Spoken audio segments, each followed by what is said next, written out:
Hi, it's Carmine Appice, and I've been around for a long time. I played with Vanilla Fudge, Cactus, BBA, Beck Bogan Appice, Ted Nugent, Ozzy, and then right after Ozzy, I started King Kobra, which we're going to talk about today because we just released a new record, and I'm very proud of it because it kicks ass. Kicks ass. And Beautiful. I hope that works for you. That's fine, Carmen. Thanks for joining us this morning. As you say, King Kobra released your latest album, We Are Warriors, a couple of weeks ago, mate. So how's the early reception been for it? So again, I have a little problem with the accent, so. So King Kobra released your latest album, We Are Warriors, a couple of weeks ago. So how's the early reception been? Well, so far so good. People that heard it love it. I know a record company said the first few days it broke in the Amazon charts. It's 57 on the rock charts. I don't know what that means today. I mean, if you told me like, hey, broke in Billboard 57, I know what that means, but with all this streaming and all this Spotify and all that, which I hate, I don't even do that. People go, listen on Spotify. I said, I will not do that. They rip us off so badly, the musicians, that I won't even do it. I never listen to anything on Spotify. Not once. Good on you, brother. Good on you. But everyone that listened, that heard the record, love it. They love the video. The video is very interesting. Have you seen the video? I haven't. No, tell us about it. Well, it was done with TGI stuff, like they do in the movies. Oh, okay. And you should look at it it's on YouTube. And it's, like it starts off with the camera zooming in. I'm top of a building in New York City. Oh, wow. And then we're in a subway car. We're in a under a train track at night with fires burning with a strip bar behind it. I mean, and the camera goes through us. It just doesn't. It's not one dimensional. It's three dimensional. And the great thing about it is we all did it in different places. Oh, yeah. It's amazing video. It's really amazing video. It costs more than usually the record label these days give you a budget, you could do 2 or 3 videos with it, Oh, look how cute. Katana. How old is she? 7, she just woke up. How old is she? 7. 7. Say hello, Caroline. I remember when my baby was 7, now she's 34. Oh, Jesus. I bet there's a lot of memories between 7 and 34. Yeah, I mean, I have pictures over there of my kids when they were young. My son was maybe 5 or 6. My daughter was 8. Beautiful age, isn't it? Yeah, and I was young. Many years ago, I was young too. Yeah, the other one's 9. She's still asleep, but this one must have just woken up by me talking. Yeah. But anyway, I think you'll like the video. The video is awesome. Oh, definitely will check it out. Can you tell us a bit more about We Are Warriors from a musical point of view and what you're going for with it? With the song or the album? The album. Well, the album, I've always tried to stay within the limits of whatever band I'm working with, And We Are Warriors started out with me and Paul and sometimes Rowan, sometimes Carlos, just putting, some ideas down because we all have studios. And the whole album was done again with everybody in their home studios because, with the kind of budget you get today and everybody lives in different places, it's really, it doesn't pay to fly everybody in to get hotels, and sit around and write songs and then go into a studio. You might as well just throw the money out the window that you're getting. As it is now, me and Paul probably made 5 cents an hour making that video, making that album. Wow. Along with the video, like 5 cents an hour, really, because we spent a lot of time on it, a lot of time writing the songs, but we did it all by the internet. As you can see, I have my studio here behind me. Wow. And there's I got some old bass drums there, and I got some great sound, and I engineer my own drums, and then we got my buddy Pat Regan to mix it. He's an awesome, oh man, he's so good. He's an awesome mixer. And, we did everything that way. Paul did his vocals in his house in Las Vegas. Carlos did his guitars in LA. Johnny Rod did come to Paul's house and he played on the album at Paul's house, and Rowan played at Paul's house as well. So I guess it's between me, Paul, and Carlos. You know, we did it in our own little studios, but you'd never know it by the way you hear it. I mean, some of the songs are really, really tough. They're high-end mixing, high-end sound, and high energy for sure. And great lyrics, great grooves. And whenever I do a record, I try to have different grooves, different tempos on every record, you know, so everything doesn't sound the same. So it's the same thing with this album, you know.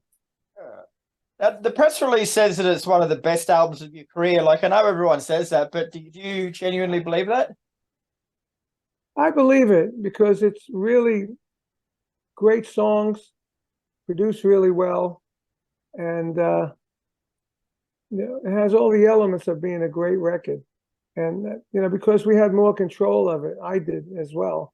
I think it is, it's not the best, one of the best albums. I mean, I don't know. I like them all though. You know, the last two we did with Paul with the original band was great. The first album, Ready to Strike, was awesome for the day. You know, but you know, I think for the energy and the songwriting and the lyrics, you know, it could be one of the best, if not the best. The album also ushers in two new band members, mate. So can you introduce us to them and tell us what they bring to the table? Well, let's put it this way. The albums we did in 2010 and 12 had the original band with Paul. And then when we came up with this record deal, which is 10 years later, they didn't want to do the record, the two guitar players. They said, you know, nobody will hear it. Nobody will buy it. Why waste our time? I said, well, you know what? It's to keep the legend going. We started something. Let's just keep it going. You know, just put out good music for it. So they didn't want to do it. So then it was like, well, who could we get? So Paul was working with Rowan Robertson in L.A. I mean, in Vegas, in one of the shows that he did the Rock Vault. And he said, let me ask him if he'd like to do it. I said, okay. So he said, okay. And then we were kicking around ideas for a second guitar player. And Paul said, look, what about Carlos Cavazo? And I said, wow, I love Carlos. I love his playing, you know, but he hasn't done anything in a while. So I don't know if he wants to do anything. So Paul's wife and Carlos's wife were good friends. So they were always talking. So Paul asked him. And he said, yeah, I'd love to do it. So I thought that was a plus. So straight away, Carlos had two tracks that he put down, which is We Are Warriors, and I forgot the other one.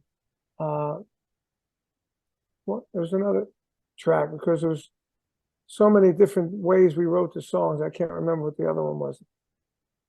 I haven't even got my own copy of the album yet, so I don't feel bad. Wow. Right? You know, but that was the first one he brought, We Are Warriors. And we played it, and we really liked it. And when the label heard it, they said, that's the first single. That's the first track. So we said, okay. So he wrote a couple of songs, him and Paul. And the other songs were written more like a band, you know, like Paul would start something with Rowan, and then he would send it to me, and I would give suggestions. I'd do the drum track and give some suggestions about, you know, maybe some edits and this and that. So all the other songs were written by the four of us, five of us actually. And, you know, that's the way we always did it with King Kobra. We always split all the songs. There's nobody, you know, other than Dave Michael Phillips, he came in with complete songs, but then we tore them apart and rearranged them and stuff. So we always split all the songs. So everybody came in with their own thing. Rowan played some great rhythms, some great solos. He came up with some great guitar parts. Johnny Rod came in with some great bass parts and some great harmonies, you know, and me and Johnny usually did all the backgrounds. And I came in with all the grooves. I always tried to keep the grooves different, you know, so it's just like boom, gap, boring drum parts, you know. I was trying to make the drum parts interesting. And Paul's vocals have always been great. His lyrics have always been cool. I mean, one of my favorites one is a song called Trouble. and it's got this groove like I did on this Blue Murder album. There's a song called Blue Murder. It's got that kind of groove. And, it's all about this song comes out, there's a knock on the door, and who is it? It's trouble at the door. I mean, it's a chick, right? It's chick, which is nothing but trouble, and great lyrics. I mean, as soon as I heard those lyrics, I said, man, these are freaking great lyrics, You've all had one of them, haven't we, at the door? Have you heard that song? I listened to the album back when I did the questions up, but I can't remember that. Okay, yeah, okay. So I'm talking about that song, Trouble. Great lyrics, that trouble's coming knocking at my door. Very cool. We've all had a few of them too. Yeah, man, exactly. So We Are Warriors is the band's 7th album, mate. So you mentioned that you like to change your tempo up on each album, but how much has your sound changed from your debut reaching to Strike in 1985 to this album? It's, other than it being analog and versus digital, the song directions have always been the same, really. Like we always has a nice ballad on every song, every album with King Kobra. This one we have that redo of Love Hurts, which was a great redo, I thought. I thought that should be a single, Maybe, I don't know where you get played anymore, but Spotify. Other than what's that? Spotify, yeah, sure. But they do. You gotta sell 3 million albums, 3 million views to make like $1,000. Yeah, it's ridiculous, isn't it? It's terrible. Nobody makes money on that no more. That's why everybody's touring. Yeah, it is. So going back in history, mate, like you formed King Kobra around 1983 after being 85, actually. 85, sorry, after being with Ozzy Osbourne. So yeah, what's the musical climate like that gave birth to the band, and where did you fit in back then? Well, the reason why I did it was because Sharon Osbourne fired me. Oh. And she said, I never forget her head. She's like that, like like that kind of look, whatever you call that. Nasty look. Yeah, it's just horrible. And she said, your name is too big. You need to start your own band. Because when I was on that tour, I was doing clinic master classes every day. I was making a lot of cash every day, and she didn't like it. And plus, I had my own PR person, because I was giving money from those gigs to charity, to UNICEF, and I gave them thousands of dollars. She didn't like it. I was getting a lot of PR from that while we were on the tour, and I guess she felt that I was on tour with them. They're paying, for my travel is on their dime and everything, and I'm making all this money, and I'm getting a lot of PR for it. Plus, I had my own shirts, my own T-shirts that she cut the head off of all my shirts. I had a T-shirt of me playing. She cut the head off my shirts. Wow. And when I found out the why or who did it, I was trying to find out why and who did it. And the tour manager said, go talk to Sharon. Then we had to go on stage. And that night, there was an article. All this stuff was in my book, Stick It, My Life of Sex, Drums, and Rock and Roll. And I come into the gig that night. She kept telling me that I'm tired when I go play the gig. I wasn't tired. Ozzy was tired, not me. I was already fired up after my clinics. And one day I came in and there was an article I did, I think it was in Cleveland. It was a full-page article in the newspaper talking about me and my clinics and, my history and that I'm playing with Ozzy. And they asked me what the biggest effect is. And I told them it's a drum solo, because they were on stairs at Bark the Moon. The stairs would open up. There would be a track that comes all the way down in front of the stage with my drums on it. And that's where I was doing my solo. And then it would go back up. After the pyro went off, it would go back up and the stairs closed, and I get a great reaction. And just so happened that night that I talked about it, the stairs didn't work. The effect didn't work. Wow. So I said to Bob Daisley, you think she would screw up the show to show that, because I said that in the article, and screw up her own show? And Bob Daisley said, oh, definitely. So then next thing I know, Tommy Aldridge joined the band, and then she fired me. So when she said, your name is too big, you need to start your own band, I said, okay, I'm going to start my own band. We were on tour with Motley Crue. And you know, all that baloney, I went with Nikki Sixx in the last few months, which surprised me because I thought we were friends, you know. Anyway, yeah, I was friends with them. I befriended them. They were just an opening act, you know, and I was in the headline act, and I talked to them, hung out with them. So when I said I'm going to start a band, they were like three blackhead guys with blonde front man. I said, you know what, I'm going to do a band. So I had black and purple hair for a long time. I said, you know what, I'm going to start a band where I'll be the black haired guy. Everybody else will be blonde, but we'll put colors in everybody's hair to make it really outrageous. So I already had the idea in my head. I had Mark Free, the singer, was already on board with me because I was going to do a solo album. He was going to sing on it. So that was just it. That was it. So I told my manager, I got fired, and we had some people that, you know, we did demos and we got a record deal on Capitol, and we worked with Spencer Proffer, who did Quiet Riot, the producer. He helped get the deal. We got that, and we got a big publishing deal, and you know, big merchandise deal, because the image was great. I put so much money back into the band, and as it did with many of the band projects I did, the record company just didn't do their job. We had everything. We had the image. I was ready to go on the road. I had my own motorhome. I had my own truck. You know, I had the image. I bought a stage set. I had all the person making clothes for us. Everything was black, red, and gold. You know, even my drum set was black, red, and gold. I had black drum heads with King Kobra and gold, like laminated gold writing of my name. And then Capitol Records didn't do their job, you know. So, and then the next album, you know, they wanted more singles. So we gave them a whole album, one side of singles, and everybody, all the fans said, what the hell are you doing? You know, and they simply said to us, if you don't do it, we're going to let you go as a label. You know, we didn't want to get let go on the label, so we did it, and it didn't help anyway.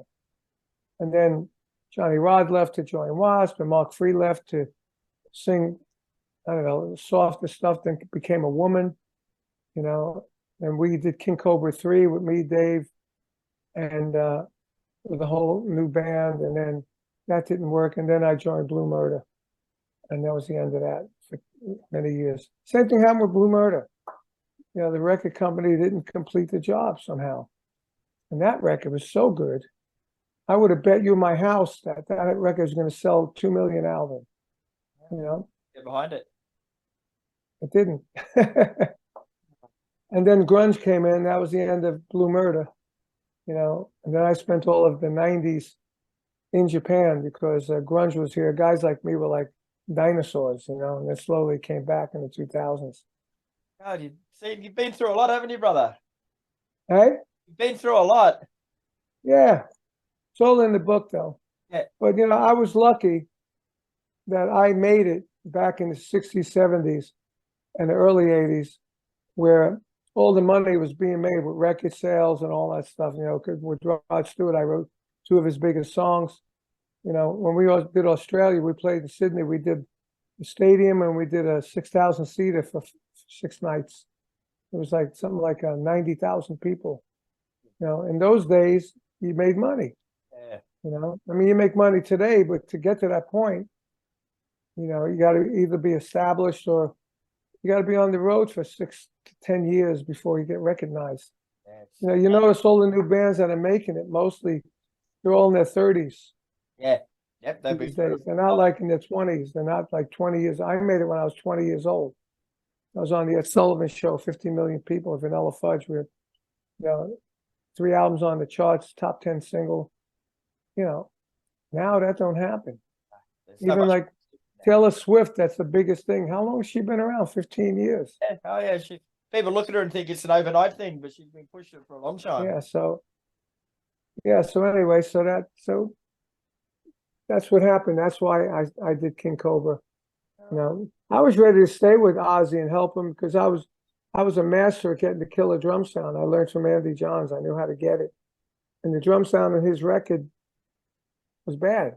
Later on, he used Dwayne Barron to produce him. And I worked on the drum sound with Dwayne at Pasha Records. when he was a second engineer.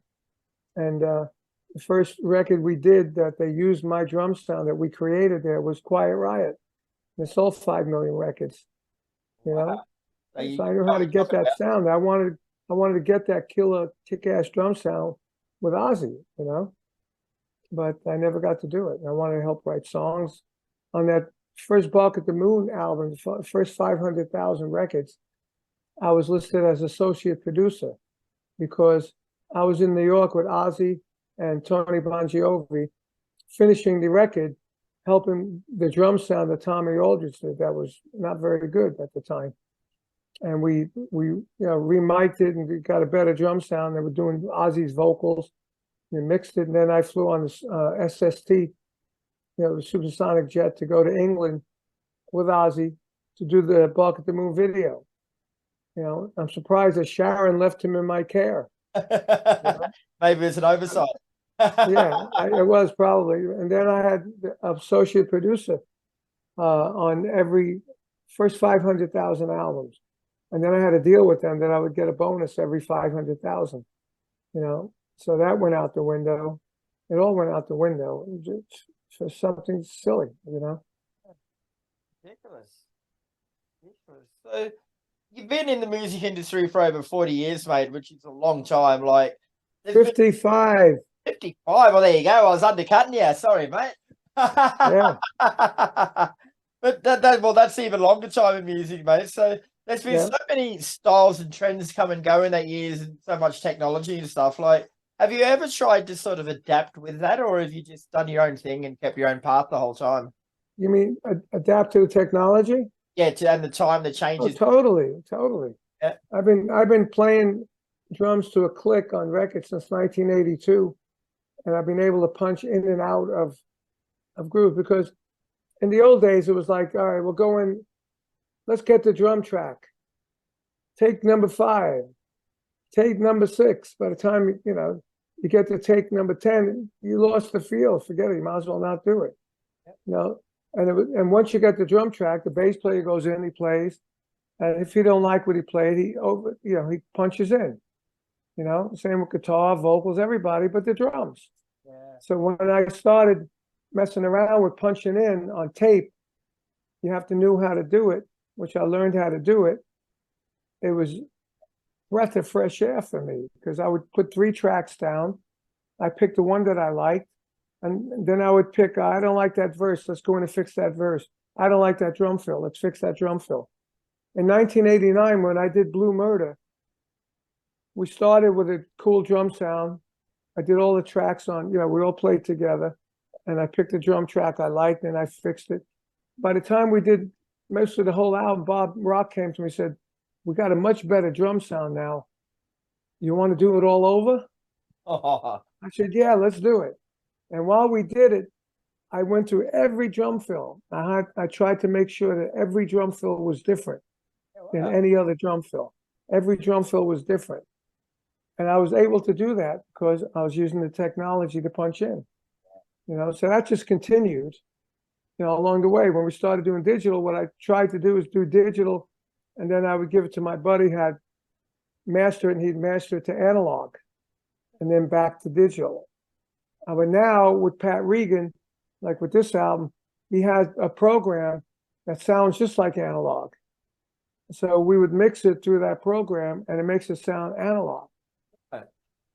So I guess, yes, I have, used the technology and embraced it for the better of my recordings and stuff. Sure. Now, before we let you go, mate, we've started 3 new Spotify lists through Heavy, based on artists that we speak to. So using any songs of your own from your career, can you give me 3 different set lists? I want one to get the party started, one to save the marriage, and one song that could potentially end a marriage. Well, say that again. So we've started 3 playlists going. So using your own songs. You started a playlist? Yeah, there are 3 different playlists through Heavy. Okay. So, but we're going to use songs from artists that we interview. So I want one of your songs that'll get the party started, one of your songs that'll save a marriage, and one of your songs that will end a marriage. Well, I did a song called Everybody's Coming, which was a party song I did with Derringer Bogut Appice. It's everybody's coming to the party. Right. That's the lyrics. All right. Yeah. Okay. Another song that, what's the second one? A song that could save your marriage. Save Your Marriage. Wow. Dude, I was married 5 times. Well, you'll be able to answer the end of your marriage one pretty well. So they never saved it. What's that one on the King Kobra? Something about, there's a one called King Kobra on the second album called Something Will Survive. God, I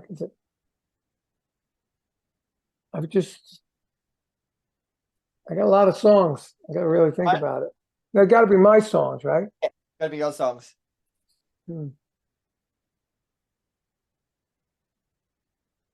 Well, I mean, something I played on. I didn't have to write it, right? It's something you played on, yeah. Ain't Love a Bitch by Rod Stewart. Yeah. Is that the breakup one? Married. And then the last one is what? The breakup? One could potentially end your marriage. God, that's a rough questions, dude. Let me see here. Do you think I'm sexy? That might end the marriage. No worries. Is that the Phantom you've got on your necklace there? Say again? Is that the Phantom you've got on your necklace there? Is that the Phantom, the skull mark? Yeah, I got that. Is that the Phantom? That one? Yep. Yeah. No, I'm a big Phantom fan as well. Yeah, well, I just liked it. Wait. And then after I bought it, put on, people told me what it was. Yeah, very cool. Normally I wear turquoise necklaces, Very cool. But today, I said, hey, I'm talking about King Kobra. I'll put this on today. Very nice. Well, it's been an absolute pleasure speaking with you, Carmine. The album We Are Warriors is out now. So get amongst it, mate. And yeah, thanks very much for your time, bro. I hope things keep going well.